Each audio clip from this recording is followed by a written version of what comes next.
একদল আছে তারা বলে আমরা কোরআন মানি, আল্লাহকে মানি, রাসূল সাল্লাল্লাহু আলাইহি ওয়াসাল্লামের প্রয়োজন নেই।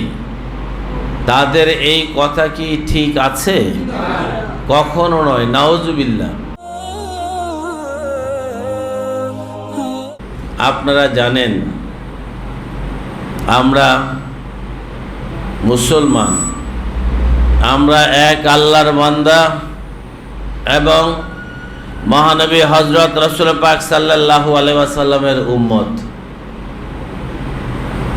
এই হিসাবে আমাদের পাথেয় হলো, অনুসরণীয় হলো আল্লাহ এবং রাসূলের পথ নির্দেশনা, যা পবিত্র কোরআন এবং হাদিস শরীফে বর্ণিত হয়েছে।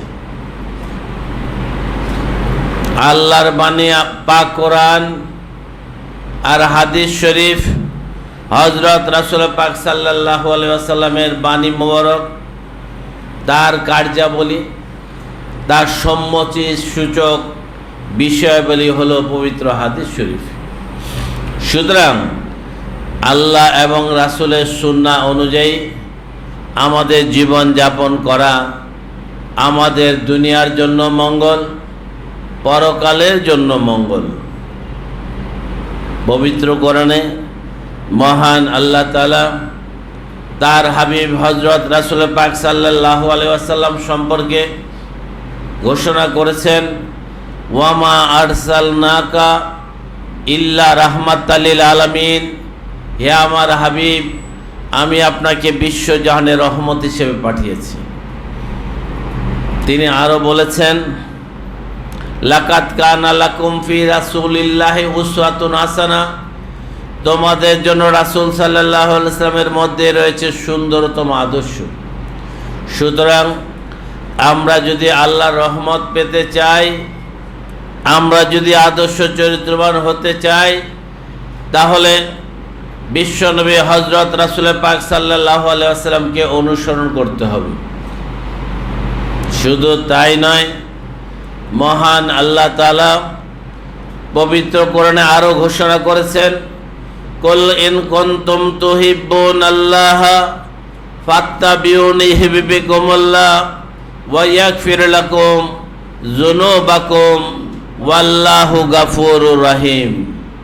হে আমার হাবিব, আপনি সবাইকে বলে দিন, তোমরা যদি আল্লাহকে ভালোবেসে থাকো তাহলে আমাকে অনুসরণ করো, তাহলে আল্লাহ তোমাদের ভালোবাসবেন, তোমাদের পাপসমূহ ক্ষমা করে দিবেন। সুতরাং আল্লাহর কাছে রহমত পেতে হলে, আল্লাহর কাছ থেকে রহমত পেতে হলে, আল্লাহর কাছ থেকে ক্ষমা লাভ করতে হলে আমাদেরকে রাসূল সাল্লাল্লাহু আলাইহি ওয়াসাল্লামকে ভালোবাসতে হবে, রাসূল সাল্লাল্লাহু আলাইহি ওয়াসাল্লামকে অনুসরণ করতে হবে।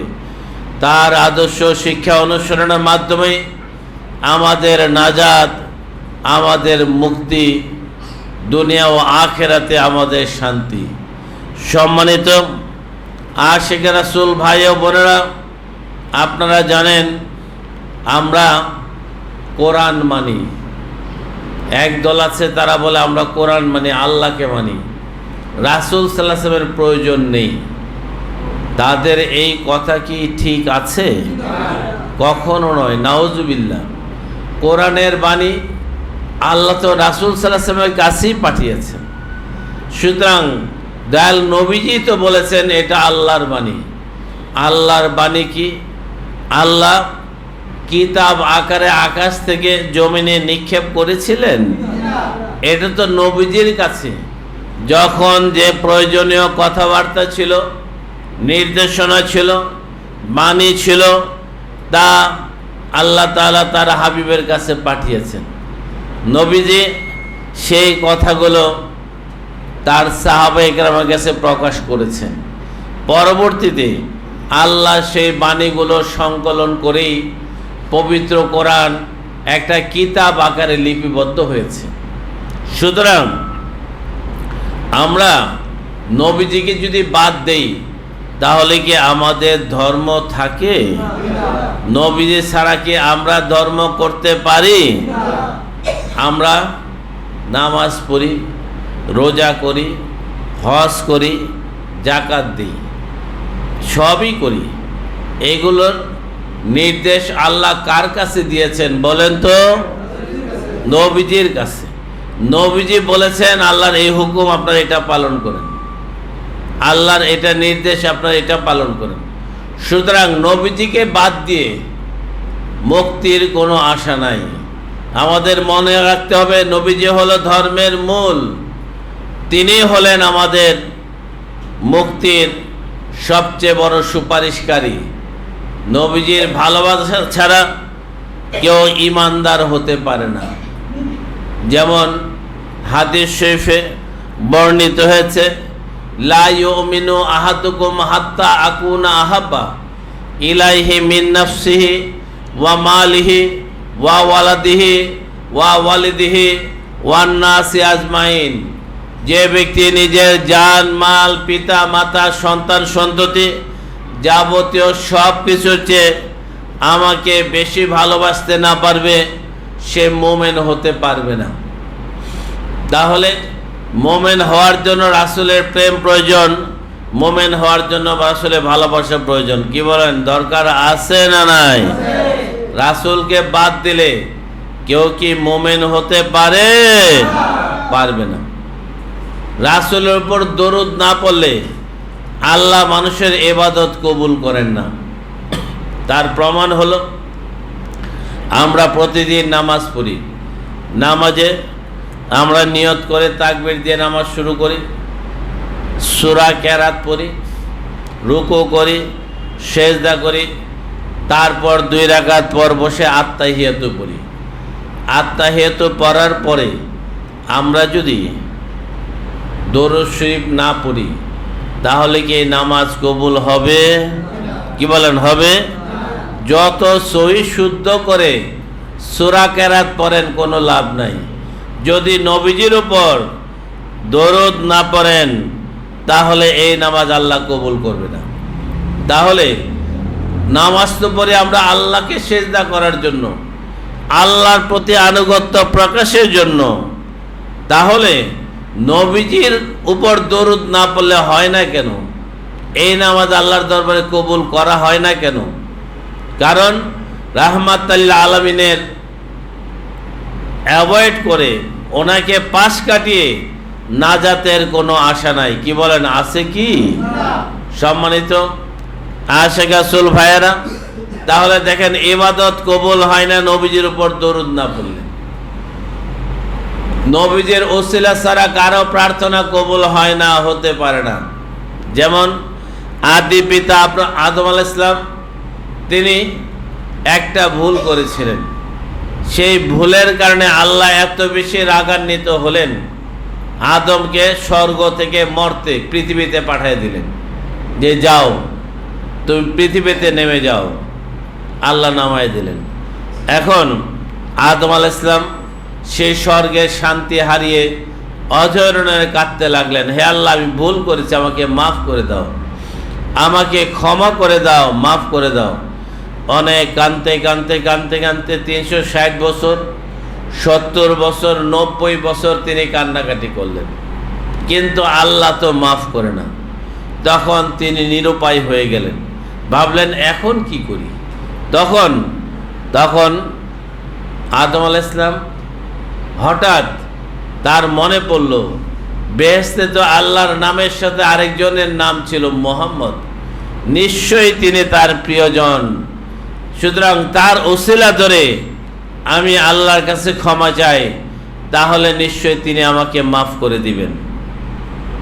এই কথা মনে হওয়ার পর সাথে সাথে আদি পিতা আদম আলাইহিস সালাম তিনি অজরণে কাঁদতে লাগলেন আর বলতেছিলেন, হে মাবুদ মাওলা, তোমার নামের সাথে বেহেশতের মাঝে যাকে দেখেছি তিনি নিশ্চয়ই তোমার প্রিয়জন, সেই মুহাম্মদ সাল্লাল্লাহু আলাইহি ওয়াসাল্লামের উসিলায় তুমি দয়া করে আমাকে মাফ করে দাও। এ কথা বলার সাথে সাথে আল্লাহ তাকে মাফ করে দিলেন। শুধু তাই নয়, মানব জাতির আদি পিতার সম্মানে ভূষিত করলেন এবং প্রথম নবী হিসেবে মনোনীত করলেন। তাহলে আদম আলাইহিস সালাম এত কান্নাকাটি করেও ক্ষমা পাইলেন না, কিন্তু নবীজির উসিলা ধরে ক্ষমা চাওয়ার সাথে সাথে আল্লাহ তাকে মাফ করে দিলেন। সুতরাং ক্ষমা পাওয়ার জন্য নবীজির উসিলা ধরার কি দরকার আছে না নাই? আমরা নবীজির উম্মত, সুতরাং তার উম্মত হিসেবে আমাদের প্রার্থনা তো আল্লাহর কাছে আরো দ্রুত মঞ্জুর হবে। আদম আলাইহিস সালাম তো ছিলেন আল্লাহর নবী, তিনি রাসূলের উম্মত ছিলেন না, কিন্তু আমরা তো তার উম্মত। সুতরাং সন্তানের জন্য পিতার উসিলা কি অনেক বেশি গুরুত্বপূর্ণ নয়?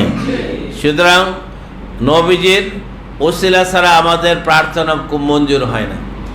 এরপর দেখেন, আমরা যত ইবাদত বন্দিগি করি, যত বুজুর্গি হই না কেন, নবীজির শাফায়াত ছাড়া আমাদের কি মুক্তি হবে? নবীজির শাফায়াত না করলে, উনি যদি সুপারিশ না করে, শাফায়াত না করে, কারো মুক্তি হবে না। তাহলে কি পেলাম? নবীজিকে ভালো না বাসলে ইমানদার হওয়া যায় না। নবীজির উপর দরুদ না পড়লে ইবাদত আল্লাহ কবুল করে না। নবীজির উসিলা ছাড়া আল্লাহ কারো প্রার্থনা মঞ্জুর করেন না। আর নবীজির শাফায়াত ছাড়া কারো মুক্তি হবে না। তাহলে নবীজির কি দরকার আছে না নাই?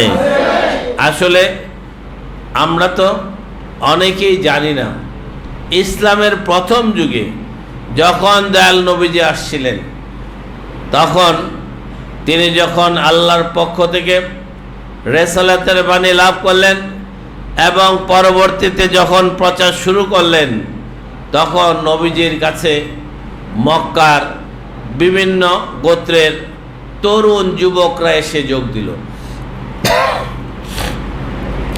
তারা কিন্তু আল্লাহকে দেখে নয়, নবীজিকে ভালোবেসে, নবীজির মহব্বতে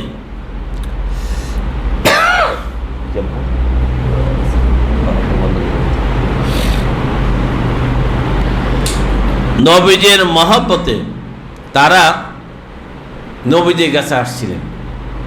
প্রথম যখন ইসলাম প্রচার শুরু হল,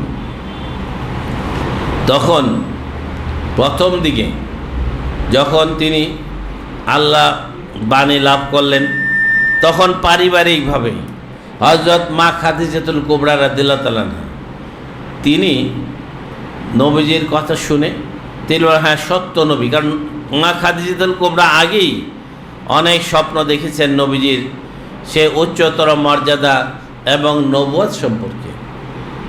মা খাদিজাতুল কুবরা রাদিয়াল্লাহু তাআলা সর্বপ্রথম তিনি ইসলাম গ্রহণ করেছিলেন, দয়াল নবীজিকে নবী হিসেবে মেনে নিয়েছিলেন। এরপর হযরত আলী রাদিয়াল্লাহু তাআলা আনহু, তিনি নবীজির সাথেও তার পরিবারে বসবাস করতেন, যার ফলে তখন দয়াল নবীজির সোহবতে থেকে মাত্র 12 বছর বয়সে হযরত আলী রাদিয়াল্লাহু তাআলা আনহু নবীজির প্রতি আনুগত্য স্বীকার করে কালেমা পড়ে বলে, লা ইলাহা ইল্লাল্লাহু মুহাম্মাদুর রাসূলুল্লাহ।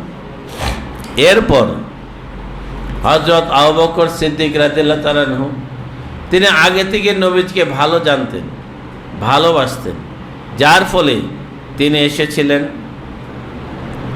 কথা শুনে আবু বকর রাদিয়াল্লাহু তাআলা তিনি ইসলাম গ্রহণ করলেন।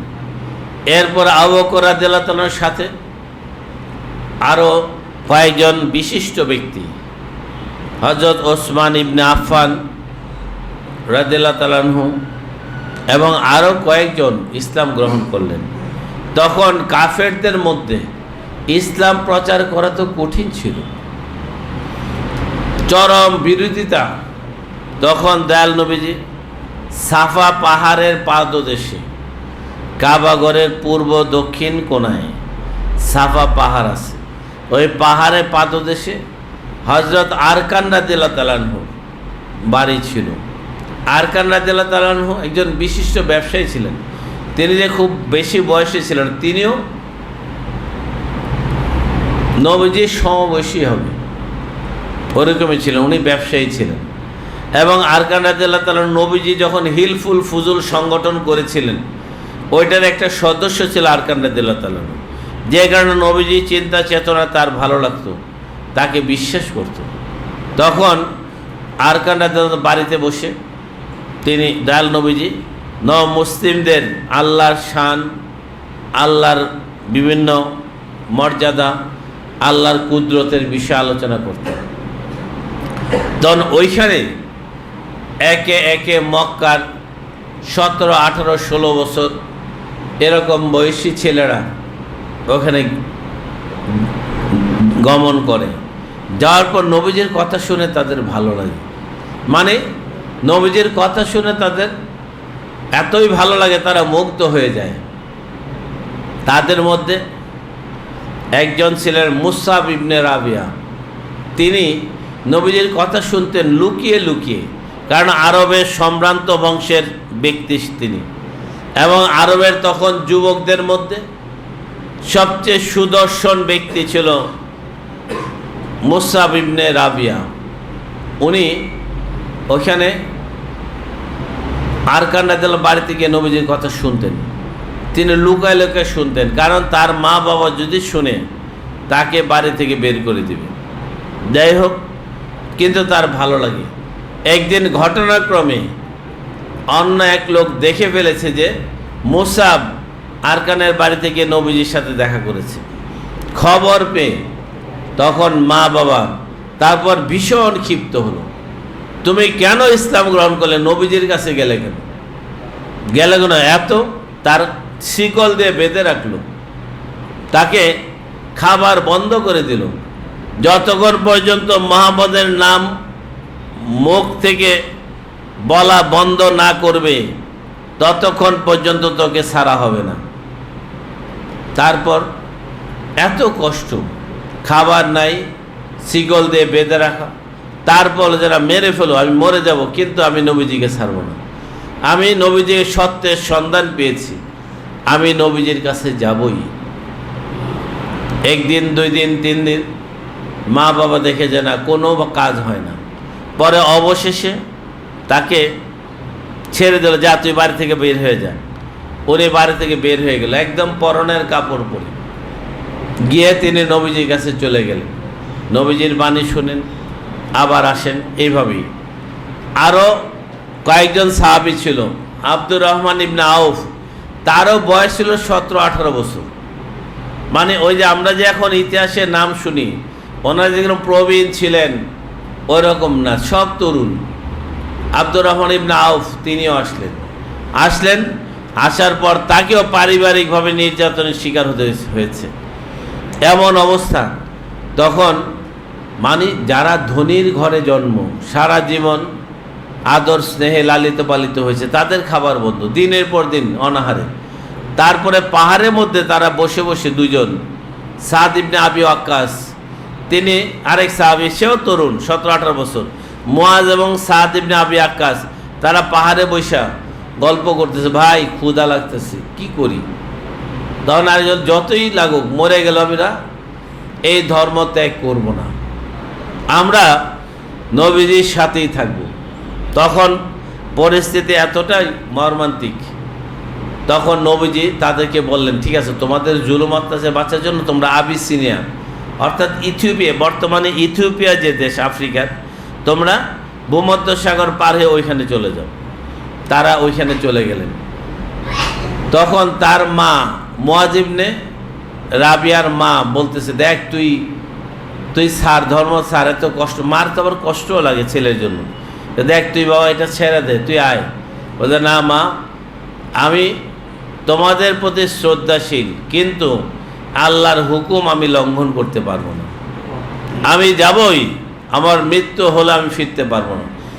এভাবেই কিন্তু সাহাবায়ে কেরামরা রাসূল সাল্লাল্লাহু আলাইহি ওয়াসাল্লামকে ভালোবেসেছিলেন। আপনারা জানেন হযরত বিল্লাল রাদিয়াল্লাহু তাআলা আনহু, বিল্লাল রাদিয়াল্লাহু তাআলা আনহু, তিনি দয়াল নবীজির কথা শুনে তিনি পাগল হয়ে গেলেন। তার মনিব ছিল, তিনি ছিলেন কৃতদাস, তার মনিব ছিল উমাইয়া। সেই উমাইয়া বিল্লাল রাদিয়াল্লাহু তাআলা আনহু দয়াল নবীজির ধর্ম গ্রহণ করার পর তার উপর চরম জুলুম অত্যাচার শুরু ছিল। এত নির্যাতন অত্যাচার, হাত পা বেঁধে বালুতে ফেলে রাখত, প্রচণ্ড গরম বালুতে। আর শুধু তাই নয়, বুকের উপর বড় বড় পাথর দিয়ে রাখতো, চাবুক দিয়ে পিটাতো, কিন্তু তিনি বলেন আমি মুহাম্মদকে ছাড়ব না। যে কোনো মানে এত অত্যাচার নির্যাতন, তার শাস্তি দেখে। আর তখন অবস্থাটা ছিল জাহেলি যুগ, তো বর্বর যুগ। দাস মানে কৃত দাস, কেনা দাস। যেমন বর্তমানে কেউ যদি একটা গরু কিনে আনে গাবতলী হাট থেকে, এই গরুটারে পিটাইলেও কেউ কিছু বলতে পারে না, গরুটা জবাই করলেও কেউ কিছু বলার নাই। গরুটা যেমনি ইচ্ছা মনিব ক্রেতা যেমনি ইচ্ছা গরুটার সাথে ব্যবহার করতে পারে। অনুরূপভাবে জাহিলি যুগে মানুষরাও কৃত দাসের মতোই ছিল, মানে গরুর মতোই। গরুর যেমন যা ইচ্ছা তাই করতে পারতো, ওই মানুষের পিটাইলেও কিছু বলার, অন্যর কিছু বলার ছিল না। আমার কৃত দাসকে আমি পিটাবো, মারবো, যা ইচ্ছা তাই করবো, হত্যা করবো, তোমাদের কিছু বলার নেই। তারপরেও বিল্লাল রাদিয়াল্লাহু তাআলা আনহু বলে আমি মরে যাব, কিন্তু নবীজিকে ছাড়বো না। তারপর আরেক সাহাবী ছিলেন ইয়াসির রাদিয়াল্লাহু তাআলা আনহু। ইয়াসির রাদিয়াল্লাহু তাআলা তার স্ত্রী সুমাইয়া রাদিয়াল্লাহু তাআলা আনহু, তারা নবীজিকে এত ভালোবেসেছিলেন, নবীজির জন্য তারাও কৃতদাস ছিল। কৃতদাস থাকার কারণে তাদের উপর চরম আবু জেহেল চরম জুলুম অত্যাচার করেছে, মারধর করেছে চরমভাবে। কিন্তু তারা বললো যে চাবুক দিয়ে পিটাতো, রশি মানে খুঁটির মধ্যে রশি দিয়ে বেঁধে চাবুক দিয়ে পিটাতো। তারা বলতো যে আমরা কোনোভাবেই আমরা নবীজির ধর্ম পরিত্যাগ করব না। আবু জেহেল কৃতদাস তো, আবু জেহেল পিটাইতে পিটাইতে প্রথম সুমাইয়া রাদিয়াল্লাহু তাআলা আনহুকে, ইয়াসির হযরত ইয়াসির রাদিয়াল্লাহু স্ত্রী সুমাইয়া রাদিয়াল্লাহু তাআলাকে হত্যা করলো, মাইরেই ফেললো। এরপর বর্ষা দিয়ে, এরপর ইয়াসির রাদিয়াল্লাহু তাআলা সামনে স্ত্রীকে হত্যা করছে, পাশে আবার ওইখানে আরেক জায়গায় বাধা হযরত ইয়াসির রাদিয়াল্লাহু তাআলা স্বামী, তাকেও পিটাইতে পিটাইতে তাকেও হত্যা করছে। তার সামনে ছিল তার ছেলে আম্মার, তার আম্মারকেও পিটাইতে পিটাইতে অজ্ঞান করে ফেলছে। মা বাপ হত্যা করছে, ছেলেকেও হত্যা করতে জন্য পিটাইতে পিটাইতে মেরে ফেলছে। কিন্তু তারপরও তারা রাসূলের ধর্ম পরিত্যাগ করে নাই। তাহলে তারা কি জীবনের চেয়ে রাসূলকে বেশি ভালোবাসেন নাই? এই ভালোবাসাই হলো আশিকে রাসূলের কথা। এই ভালোবাসাই মানে হলো আশিকে রাসূল যারা, তারা এভাবেই ভালোবাসেন। আর এই ভালোবাসার মাধ্যমেই একজন সত্যিকার মোমেন হতে পারে। এরকম নবীজির আশিক যারা ছিলেন, তারা রাসূলকে ভালোবেসে তারা জীবন উৎসর্গ করেছেন। বদরের যুদ্ধে, ওহুদের যুদ্ধে, খন্দকের যুদ্ধে, বিভিন্ন যুদ্ধে তারা প্রাণ দিয়েছেন। জীবন তাজা মানুষরা যুদ্ধে গেছে, কিছুক্ষণ পর লাশ হয়ে ফিরে আসছে, কিন্তু তারপরেও কখনো তারা নবীজির ধর্ম পরিত্যাগ করেন নাই। আসলে তারাই হলেন সত্যিকার মোমেন, তারাই হলেন আশিকে রাসূল। আশিকে রাসূল মানেই হলো রাসূল প্রেমিক, প্রেমিক মানেই হলো মোমেন। কোরআনে যেটা, হাদিসে যেটা বলা হয়েছে, কোনো ব্যক্তি নিজের জান মাল পিতা মাতা সন্তান সন্ততি যাবতীয় সব কিছুতে নবীজিকে যে ভালোবাসতে পারবে না, সে মোমেন হতে পারবে না। সুতরাং মোমেন না হয়ে, অর্থাৎ রাসূলকে ভালো না বেশে আমরা যতই ইবাদত করি, আমরা কি জান্নাতে যেতে পারবো? যে ইমানদার হয় না সে কি জান্নাতে যেতে পারে? কখনো না, কখনো যেতে পারে না। সুতরাং আমাদেরকে রাসূলকে ভালোবাসতে হবে। আর যারা রাসূলকে ভালোবাসেন তারাই হলেন আশিকে রাসূল। সুতরাং রাসূলের যুগে সাহাবায়ে কিরাম ছিলেন আশিকে রাসূল। রাসূলের পূর্ব যুগে যারা আম্বিয়া কিরাম ছিলেন, তারা নিজেরা নবী হয়েও কেউ কেউ বলেছেন, হে আল্লাহ, নবী না হয়ে যদি আখির নবীর উম্মত হতাম সেটা আমাদের ছিল বুলন্দ নসিব। অর্থাৎ নিজের নবুয়তের মর্যাদা পরিত্যাগ করে রাসূলকে ভালোবেসে তার উম্মত হওয়ার প্রার্থনা করেছিলেন। তারা কি রাসূলকে ভালোবাসেন নাই? তারাও ছিলেন আশিকে রাসূল। রাসূলের পরবর্তী যুগে আউলিয়া কেরাম যারা যুগে যুগে দেশে দেশে রাসূলের ধর্ম প্রচার করেছেন, অনেক বাধা বিপত্তির সম্মুখীন হয়েছেন। তারপরেও রাসূলের ধর্ম প্রচার করেছেন।